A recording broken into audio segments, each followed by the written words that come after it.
Buenas noches, Jimena, un placer estar nuevamente con usted. Y bueno, en un día tan importante para todos aquellos que algún momento de nuestra vida estuvimos escuchando clarines y estuvimos marchando detrás de los estandartes. Es el Día del Ejército, una institución muy cara, muy querida por mí y muy querida por muchos miles de bolivianos que pasaron por ella. Efectivamente, Jimena, me agrada su forma de encarar el programa en esta oportunidad, porque es tan grande, es tan extensa la historia del ejército. El ejército ha participado prácticamente desde antes que nazca la patria.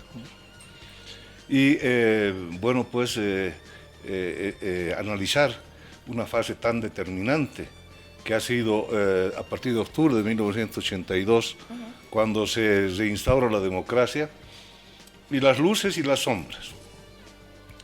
Yo creo que podemos comenzar, Jimena, en hacer una aclaración histórica. Cuando escucho hablar de la recuperación de la democracia, en la generalidad de escritores y politólogos hacen referencia a un proceso de resistencia, etcétera, huelga de mujeres mineras, en fin. Cuando en realidad la determinación para que Bolivia ingrese nuevamente por los senderos de la democracia fue una reunión de oficiales que se desarrolló en septiembre de 1977 en un hangar de la Fuerza Aérea. Fue publicitada esta reunión en periódicos de la prensa de la época, cuando el general Banzer, entonces presidente de facto, nos citó. Yo estuve presente en esa reunión, era subteniente, y el proletariado, la subtenientada del ejército, estábamos en el galpón con la Fuerza Aérea, obviamente la naval, y el presidente nos explicó que el país iba a pasar por una crisis muy grande de tipo internacional. Yo recuerdo muy bien esto, lo he escrito también, y que necesitábamos estar en democracia para poder navegar la nave. Y hubo diferentes opiniones en esa oportunidad. Esto está también relatado por don Gary Prado Salmón en su libro Poder y Fuerzas Armadas, lo que estoy relatándole. Y de ese modo prácticamente se impuso, se decidió la democratización del país para 1978, y vino el problema de Pereira, etcétera, las elecciones fraudulentas que fueron anuladas por el gobierno.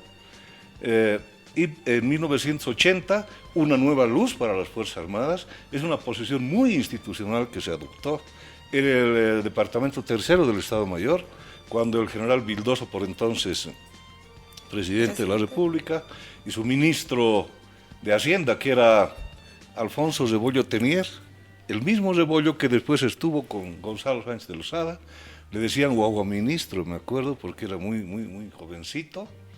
Y él, en esa oportunidad, hubo una exposición y había grupos militares radicales que querían asumir el poder.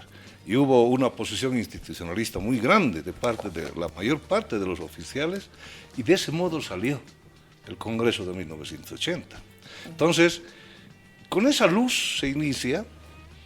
Y Jimena, cuando yo recuerdo esos días, yo estaba en La Paz, en el comando de artillería destinado con grado de capitán, cuando vimos desfilar el colegio militar por la televisión. Estaba Belaúnde Terry invitado, el doctor Siles ya estaba, se había hecho cargo, lo habían posesionado, y la gente silbaba al colegio militar. Y los oficiales estábamos terriblemente dolidos por la humillación que había pasado la institución a lo largo de todos esos años en los cuales habíamos estado inmersos en política por una especie de paranoia institucional que se había desarrollado y por la cual habíamos sido manipulados, toda la institución. General, Las características y problemas del régimen político boliviano en tiempos de democracia, vámonos un poquito más allá. Este régimen político boliviano formalmente democrático, pero con déficits de consolidación y legitimación. Y así lo han demostrado las diferentes protestas sociales que fueron creciendo desde 1999 y que concluyeron con la dimisión, por ejemplo, del presidente Sánchez de Lozada en octubre del 2003. Permítame quedarme ahí. Uno de los episodios más violentos de la historia contemporánea del país. ¿Cuál fue el rol de las Fuerzas Armadas en ese instante? ¿Respondieron a órdenes de un alto mando con un capitán general en octubre, militares sentenciados finalmente? Coméntenos el accionar del ejército, el sentimiento del ejército en octubre del 2003. Bueno, el país entero, Jimena, jugó una carta muy, en mi criterio, muy negativa. Y que posiblemente hemos de pagar la consecuencia de ello próximamente. Porque se permitió un golpe de Estado, porque fue un golpe de Estado. Inicialmente comenzó con no gas por Chile, después se volvió referéndum vinculante, si vamos acordando, y después el objetivo ya se volvió renuncia del presidente. Entonces, si un país tiene leyes y no las ha de cumplir, ¿para qué las tiene? Es una pregunta básica. En Bolivia, Jimena, estamos acostumbrados a tener muchas disposiciones sin el propósito de cumplirlas realmente. Las Fuerzas Armadas en octubre del año 2003 jugaron el rol exactamente dispuesto por la Constitución Política del Estado. No es que cumplieron unas órdenes que no debieran cumplir, etc. La Constitución fija claramente, en esa época era el artículo 208 y 210 de la Constitución que decía que es misión de las Fuerzas Armadas de la Nación garantizar la estabilidad del gobierno legalmente constituido, garantizar el imperio de la Constitución Política del Estado. Y no estaba ocurriendo eso. Es más, Jimena, cuando viene la renuncia del presidente Sánchez de Lozada, los que promovieron todo el golpe de Estado fueron amnistiados. Y los mandos militares que habían cumplido la ley como correspondía, ellos no podían representar las órdenes, Jimena, porque nosotros tenemos en la Constitución un articulado que dice: las Fuerzas Armadas son esencialmente obedientes y no deliberan. ¿Qué quiere decir deliberar? Mucha gente confunde la deliberación con la opinión. Creen que opinar es deliberar y no. Yo en este momento estoy opinando. Cuando un periodista hace un informativo, hace un comentario, está opinando. Pero cuando se está en una reunión, por decir, el Congreso, en el cual se ha de tomar decisiones, o en el Consejo Municipal, o en la directiva del Club Bolívar, se ha de tomar decisiones, es deliberación. Ahí hay votos, hay acta. Esa es la diferencia entre deliberar y eso. Las Fuerzas Armadas no deliberan. ¿Qué quiere decir eso? Que las Fuerzas Armadas no pueden representar órdenes. No le pueden decir al presidente: señor presidente, a mí me parece que esto está mal. Así es nuestra ley. Y usted se va a fijar, Jimena, que en las constituciones de los países vecinos no hay ese articulado. ¿De dónde vienen? No deliberan. En los años 1917 a 1920, la oposición contra el gobierno liberal fue tan grande de parte de los republicanos, Bautista Saavedra, etc., en cuanto se fue Hans Kuhn, se fueron los alemanes, que empezaron a tocar las puertas de los cuarteles. La palabrita esa viene de esa época. Empezaron a tocar las puertas de los cuarteles. Y los militares se habían desorganizado de tal forma cuando se fueron los alemanes, que habían logias de todo tipo. Estamos hablando de una época en que la logia de los jóvenes turcos, en Turquía era el Imperio Otomano, había derrocado al sultán, etc., y era un modelo que estaban siguiendo los ejércitos de muchas partes del mundo. Entonces, esa fue la situación en la que se tocaron las puertas de los cuarteles y a consecuencia de ello, en 1920, apenas sube Bautista Saavedra, se hace un articulado. Dice: el ejército no delibera. Es uno de los pocos países en que dice eso. Ahora, si volvemos a lo del 2003, en este episodio tan violento, con más de 100 muertos, todavía está en la memoria del ciudadano los tanques, los militares. ¿Qué le dice eso? Más de 100 muertos, la acción, militares disparando y lo que es más, no le pueden decir no al capitán general, pero después 5 exmilitares condenados a penas de 10 y 15 años. Así es. Jimena, es realmente indignante. Hay, de esos 100 que usted menciona, Jimena, son varios soldados y varios oficiales. Exprofesamente olvidamos de que Felipe Quispe estaba disparando a soldados, etcétera, en el altiplano. Él mismo lo reconoce en entrevistas. Han estado dando de baja a soldados y oficiales. Pero sin embargo se los cuenta como si fueran víctimas de los soldados. Es decir, hay una especie de... El nombre correcto es falacia. O sea, la verdad a medias, la verdad disfrazada. El sofisma. Para presentar alguna tesis, alguna ponencia, agarran una idea, una verdad, la disfrazan adecuadamente y se convierte en sofisma. Eso es lo que se hace normalmente. Y la pregunta que usted me hace es... yo solamente puedo responderla desde este punto de vista.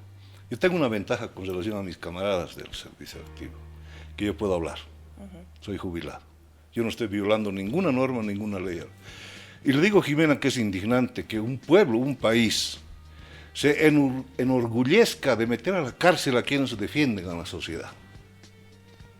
Y los que provocaron todo el problema andan tranquilos. Es más, los veo hablar en prensa, los veo escribir, y es más, Jimena, es inconcebible. Cuando salió la sentencia, yo estoy viendo varios medios de comunicación, me acuerdo de un sacerdote muy querido que ya no estaba trabajando, Padre Obermayer, que decía que la sentencia ha sido justa. ¿Acaso no hay un principio jurídico que indica que la ley es universal para todos?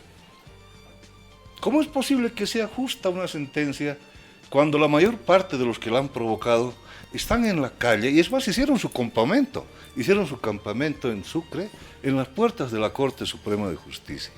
Yo recuerdo porque me convocaron para declarar como testigo, y estaban ahí afuera varios de los dirigentes que habían provocado muertes aquí en el Alto, pidiendo la sentencia contra los comandantes que habían cumplido lo que dice la Constitución Política Militar, la Constitución Política del Estado y las leyes militares. Y lo que estableció también el capitán general en ese momento, que ahora tampoco, él está en Estados Unidos junto al que fue ministro de Defensa.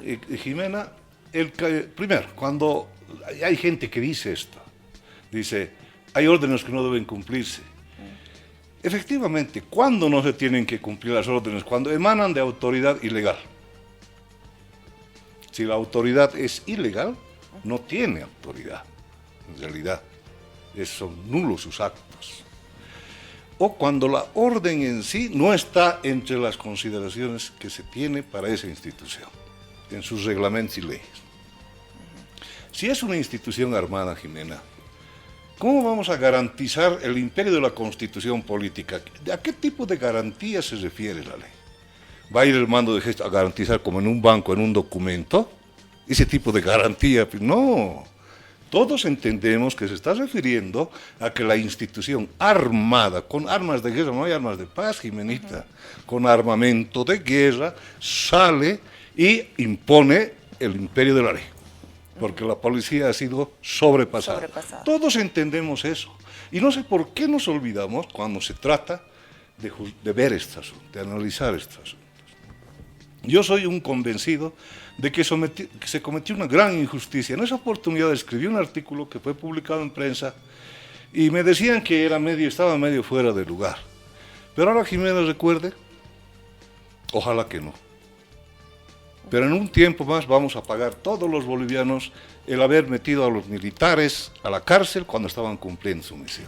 Estamos hablando de que el caso Octubre Negro y la sentencia general es como un nefasto precedente porque ha criminalizado la acción constitucional de las Fuerzas Armadas. ¿Eso quiere decir usted? Exactamente, y ha generado jurisprudencia. ¿Qué pasa, Jimena? Hipotéticamente, si alguien violara la ley y se quisiera convertir en dictador, las Fuerzas Armadas no pueden hacer absolutamente nada. Porque ya intentaron hacerlo una vez, hacer cumplir la ley, y los metieron a la cárcel. Es decir, yo veo, no sé si estoy errado, pero veo hipotéticamente situaciones en las que las Fuerzas Armadas necesitarían tener el apoyo de la población. Y ese apoyo se manifiesta a través de las leyes, pero están las leyes. Lo que pasa es que la población, cuando quiere, interpreta las leyes en perjuicio de uno o de otro.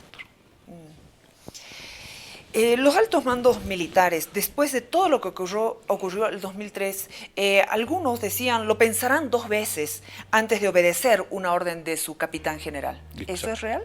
Así es. Pongámonos, desarrollemos una capacidad empática que todo ser humano tiene. Ponernos en el lugar de otro. Supongamos que yo estuviera de comandante en jefe. Y bueno, están asaltando la ciudad y están ardiendo las casas y todo. Y me dicen, bueno, pues ¿para qué les hemos puesto a ustedes fusiles? Y el Estado gasta un montón de dinero en tener una institución armada. ¿Para qué es? Su obligación es salir a imponer el orden. Y yo voy a decir, sí, claro, tengo que salir, pero después me van a meter a la cárcel. Ustedes mismos que están pidiendo esto. Pero inmediatamente lo destituyen. Ese es el asunto. ¿Y quién es el que se anima a salir o a emplear a las Fuerzas Armadas como deben emplearse? Porque recuerde, Jimena, que ha habido intentos de emplear a las Fuerzas Armadas y sacar a los soldados, como en Sucre, ¿recuerda? Sí, claro. Han salido sin munición, o sea, para que no disparen. ¿Y qué han hecho? Han hecho pegar a esos muchachos en la calle, obviamente. Ese es un absurdo.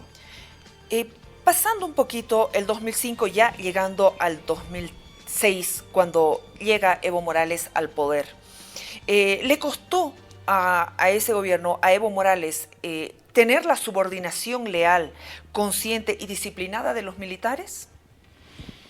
Bueno, yo creo que cuando usted empezaba la entrevista, Jimena, me decía luces y sombras. Yo decía que este país tiene una luminaria en la institución armada. En ningún momento la institución, y no solamente con Evo Morales, con ninguno de los presidentes que se sucedieron, varios de ellos muy despreciadores del estamento militar, la institución nunca fue desleal. Nunca. Recordemos Simón Cejas Tordoya con el doctor Siles Suazo. Al general lo acusaron de todo, por el hecho de que permitía, y él no tenía que permitir o no podía deliberar. Él era comandante en jefe, subordinado al capitán general de las Fuerzas Armadas. Vemos así todos los gobiernos, Jimena. Es decir, las Fuerzas Armadas siempre han defendido. Gonzalo Sánchez de Lozada, yo recuerdo, yo era general en la época, una vez, en cierta oportunidad, dijo delante de medios de prensa, dijo esto: déjenlos a los militares, yo no me meto con ellos, déjenlos, ellos como con un desprecio único, Jimena. Gonzalo Sánchez de Lozada nunca lo quiso recibir al comandante en jefe de las Fuerzas Armadas en audiencia, nunca. Y el general le pedía, nunca, un desprecio total. Pero cuando estaba en riesgo, el primerito en aparecer en el Estado Mayor. Y estaba sentado frente a mí en el departamento tercero.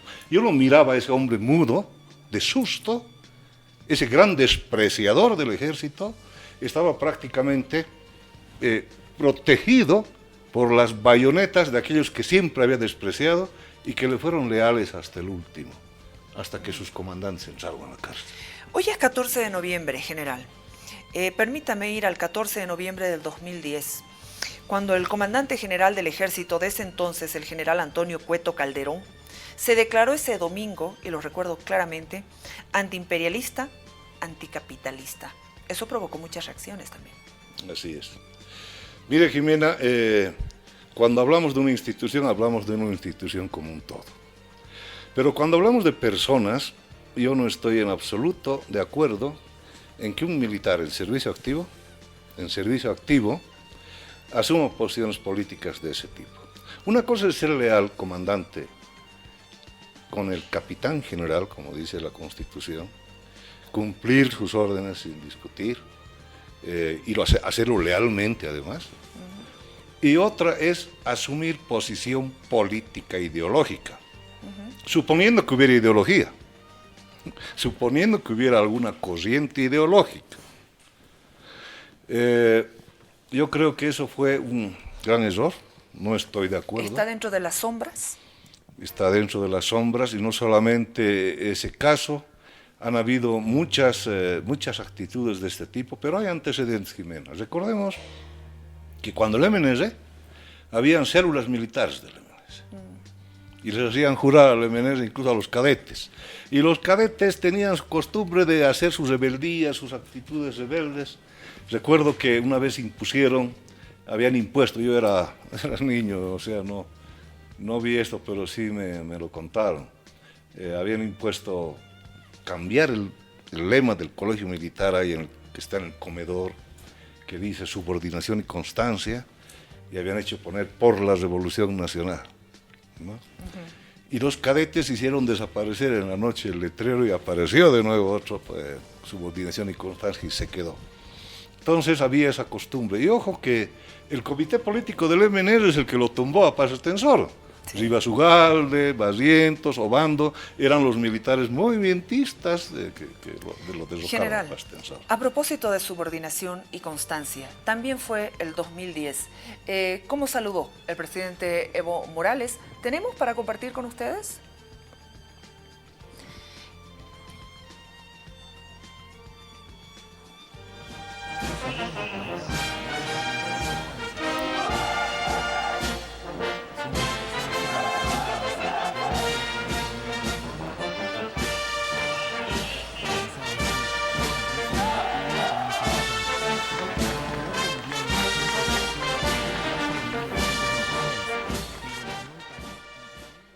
El 2010 cambiaron el tradicional lema de subordinación y constancia por el de patria o muerte venceremos, que el líder cubano Fidel Castro solía emplear al finalizar sus discursos.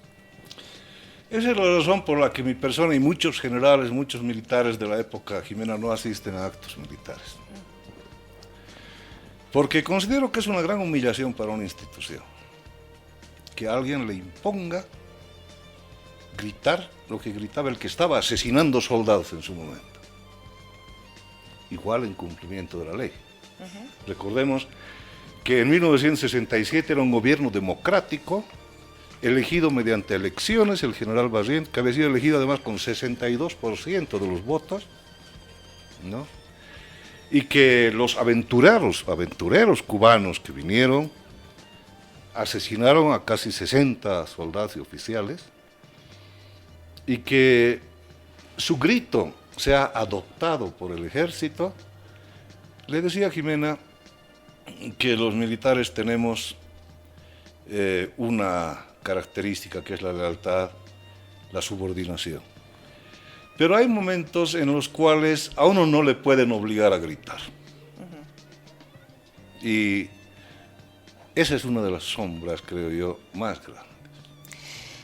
Porque muy bien, no es que salgan y se amotinen, pero podían no gritar. Nadie les hubiera podido decir algo. Hoy es 14 de noviembre del 2018. Un 14 de noviembre del 2015 se ha creado la Escuela de Comando Antiimperialista, con el objetivo de preparar ideológicamente a los miembros de las Fuerzas Armadas. El término ideológico. Bien. Le decía a Jimena que yo no veo en este momento ideología. Lo que yo veo más o menos es una especie de programa mal esbozado que intenta buscar un proselitismo Y para ello buscar una especie de lealtad absoluta de parte del estamento militar. ¿Lealtad absoluta al gobierno de Evo Morales? Supuestamente a una ideología que no la veo, ¿no? Entonces, mire, en cierto momento estuvimos comentando con personas que estaban en ese proyecto y me dicen, dice el cura, digo, ¿de qué imperialismo para comenzar? ¿Qué es el imperialismo? ¿A qué se refiere? ¿Qué es lo que van a llevar? Y bueno, recordemos que seguir modelos pasados es medio peligroso. La Revolución Rusa, también en la Guerra Civil China y en la Guerra de Vietnam, en la fase en que Vietnam del Norte está empezando a invadir ya Vietnam del Sur, existían los comisarios políticos en batallones. ¿Qué era el comisario político? Era un personaje netamente político que lo andaba controlando al comandante, ¿no? Para evitar cualquier tipo de desviación ideológica, ¿no? Y asegurarse de la absoluta lealtad y cumplimiento de las órdenes. Bueno, este era un modelo estaliniano de manejar al ejército. Después los chinos se dieron cuenta que no funcionaba así y en la guerra de Corea suprimieron los tales comisariatos políticos.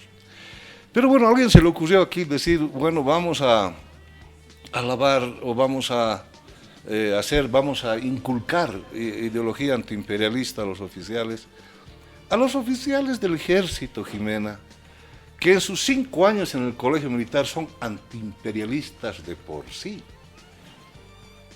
son anticolonialistas natos de por sí, son nacionalistas, ha sembrado amor a la patria.